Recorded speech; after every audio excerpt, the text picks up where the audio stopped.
back. So we got through the first part. We got through the conversation, the what are we here for, all of those things. So now it's time to get to the real nitty gritty of how did these two lovely lovebirds meet?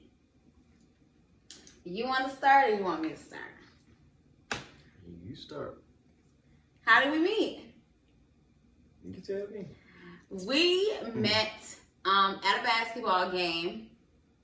It was my high school against his. He actually had hit me up on MySpace. When MySpace around, MySpace been way, that was a long time ago.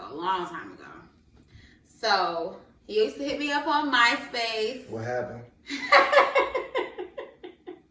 You was hitting me up. You was thirsty for the kid. Thirsty. What you looking like? Thirsty. Listen, that's for lack of a better word, I guess you're trying to say. What you trying to say? What? I wasn't thirsty. Fuck you lying. Listen, he was hitting me up for a good 6-8 months straight. Talking about 6 to 8 months. He was hitting me up. He was on my line, okay? Sound like. How old was you? If I was a freshman in high school, it was like December of freshman year. I want to say. That was like the last game before winter break. At the time, who had the better basketball team? Didn't we win? Yes. Win what? The basketball game. No, I don't remember that. Not no basketball. Don't make it seem like... For first off, she younger than me. So. First off, I watched the seniors at that time. So, yeah, we probably won. We'll have to go. Yeah, we can look that up. Because he be trying to act like Boylan wasn't that. Y'all was that, but y'all never beat Auburn. That's the thing. We did. We beat y'all a lot. We beat y'all in football, soccer, baseball, all of that. Swimming, tennis. No. All of that. Then why we win the Scholastic Bowl? What?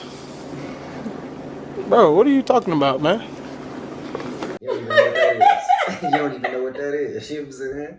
That's what all the smart people be doing. Listen, we are definitely, my high school and his high school are definitely rivals. I don't know about now, but back then, we were definitely rivals. We ain't play with them. It was a good game, but we always won. From what I remember, that's all I'm saying. Okay. Football, no. Listen, we're gonna have to find them stats, okay? We have to find them stats, because don't forget. Y'all pay for stats. For football, let's not, my year, my junior and senior year, we won state twice, okay? State. We were state champions. Okay. Y'all had a whole bunch of big. How is everybody? He was only one of the only black people that was at the school. It was about 5 in total. He was not. Either way it goes. Don't believe him. Anyways, don't believe him.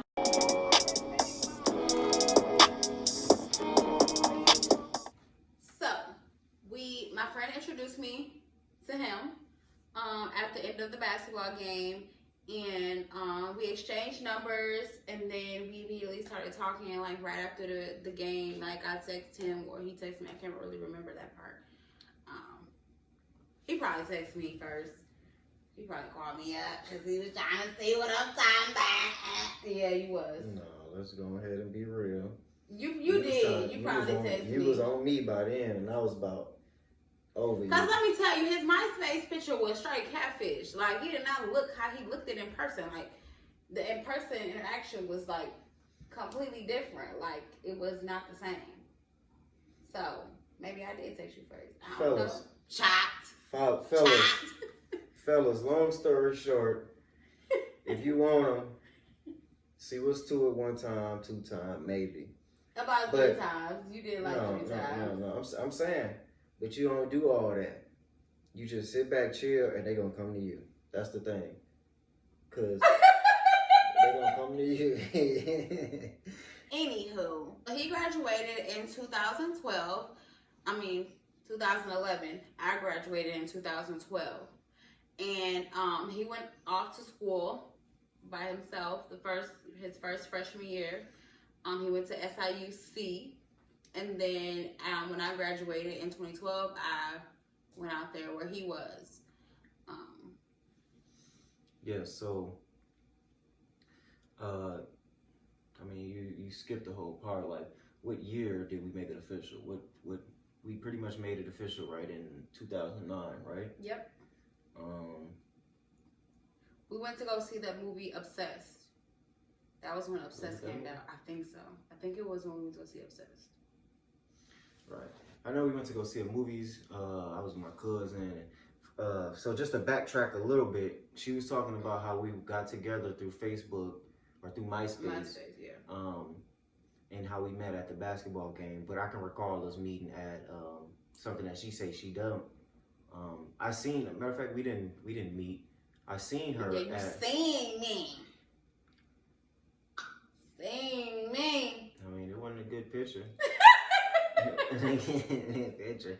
You was looking at somebody else. You was looking at. Yeah, I don't even know what he's talking about. Like, I just don't even know. I don't even know what he's talking about. I don't know. Yeah. So look, my daughter even laughing. She ain't even knowing. But supposedly, when we was there, you know, I seen her. I had, you know what I'm saying. I think I remember what I even had on. But what did I have on? I don't know what you had on because I mean, I don't know. I can't remember what I was thinking about it. Yeah. Either way it go. So the number and everything got exchanged at Auburn basketball game. From there on, yeah. You seen me. I seen you. So from there on, from after we graduated from high school, we immediately went off to school together. You went first, and then I followed after. And then the first year, I had my own place. You stayed on the dorms. And then after my first year of college and his second year of college, his junior year and my sophomore year, we moved in together. What year was that? 2013, I think. Yeah, so we got our first place together in 2013. Yes. And from that moment, I'm trying to remember.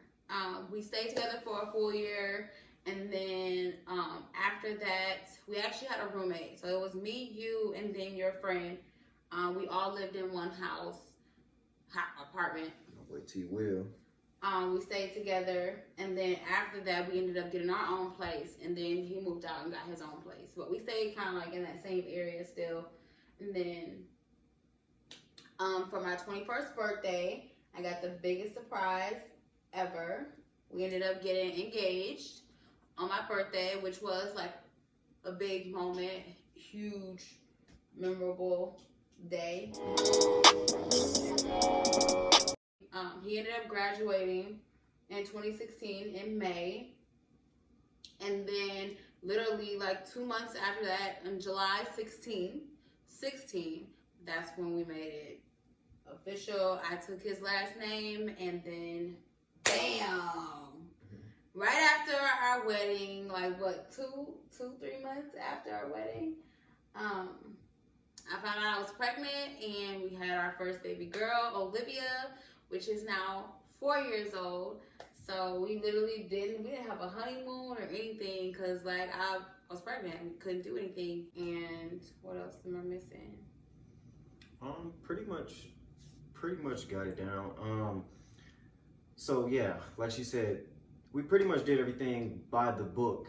Whether we didn't intentionally do it, it just was how nature and how God decided to, you know, align our lives and align our souls to be together and to attach, to be able to, you know, decide to do things the exact way on how we wanted it to be, you know. Yeah, no kids before marriage. We always wanted kids after marriage. We always got, even when we were in college, we got joked around about shacking up. Her grandmother, my grandmother is real stern about, like, you know, you guys been together, but they knew we were official. They knew we were a good couple, but they still wouldn't tolerate certain things, which is something that, you know, we appreciate in the long run. You know, it was Yeah, because nobody was for us living together, because it was a whole, you don't shack up with a man. Like, a man has to bring you a ring, and then, you know, you guys get married, and then you guys stay together. But they didn't believe in shacking up. But we just made sure, and I gave my mom and my grandmother the promise that, you know, like, yeah, we're shacking up, whatever, but I'm not gonna, you know, have a child out of wedlock. And I didn't. For me, it was more of I just wanted to wait for the time. It wasn't necessarily the having a child out of wedlock or anything like that. It was just more of timing, I guess you can say. I just wanted it to be on my time. You know, the same thing with the marriage.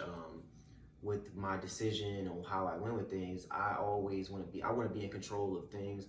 I'm not a control freak, but I've been through things in my life where, things have been out of my control. So it's very, I have to have things, aligned in the way that I need it to be on certain situations. Yeah. So that was just something that, when it comes down to my life, I like to take control of it. So that's just something that I wanted to do.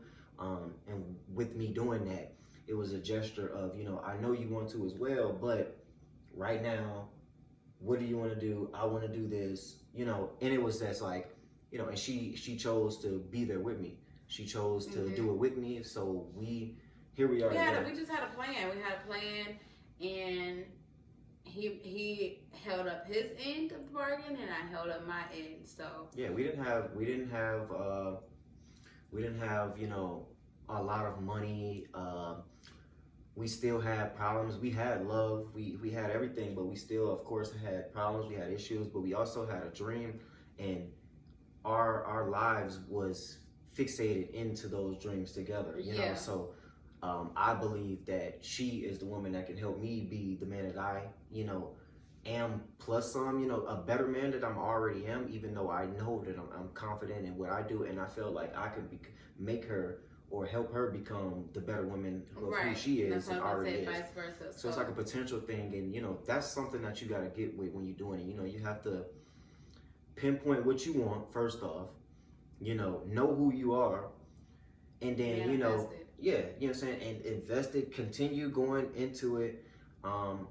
Choose a partner, or even if you are seeking for a partner, you have to know what you want before you can actually. Don't just choose somebody just because you're ready for the next step. They have to be ready as well. Like, you guys, we both had to be ready for the next step of our relationship. If we weren't both ready, then it wasn't gonna work.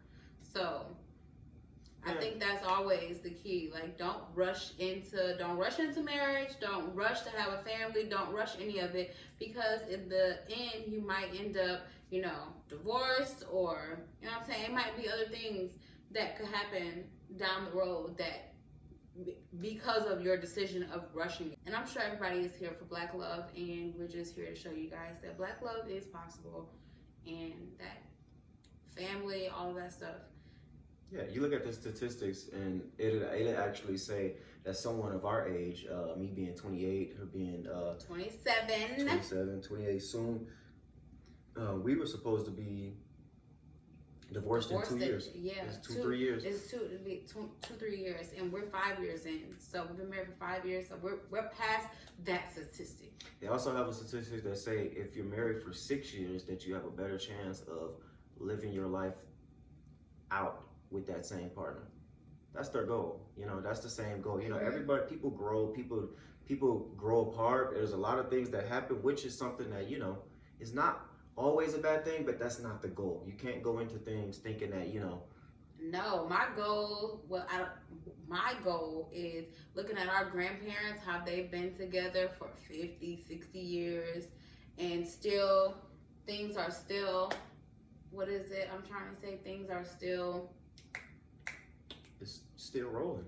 Everything is still fine. They still are in love. Like, it's still love there. Like, they love each other. They can't be without their partner. Like, it's still that after 50, 60 years. And it's like, that's what Black love is. And not even just Black love, that's what any love is. It's just being with that same person, and you still get that you still get butterflies and you still get that, like, man. Yeah.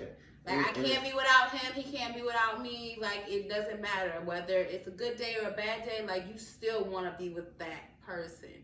And you have to feel that type of thing in order for it to continue. Because if you don't feel that when they leave or anything like that, like, when he goes to work, I'm like, oh, I can't wait till he get off work. Like, you have to miss that person. If you don't miss that person when they leave the house, then...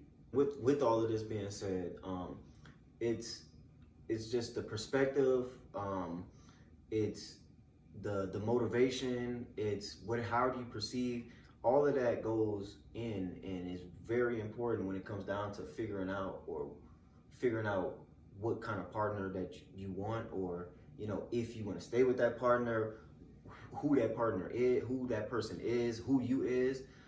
Me personally, I would say one of the first things on, you know, being well and being at peace at life is knowing thyself first. Yeah. When you know yourself first and you know what you want, that makes it very easy to be able to pick your queen or to pick your husband and, you know if this will be that one for me. You know, so it just reflects all the way back to when I was, you know, when she was 21, I was 22, and I just knew. I'm like, you know, this is what I want. This is you don't have to be every exact thing, because I want to go on a journey with you. You know, Exactly. I'm not everything I can be as a man, but I believe that you can help me. I believe that I can help you. I know that I can help you. And those are some of the things that I felt and I put in when I, you know, proposed to her when we were together when she was 21 years old. So enjoy the ride. I'm so excited. All right, man. We're out of here? Yep, we're out. All right. Let's take a drink today. Oh, you don't even...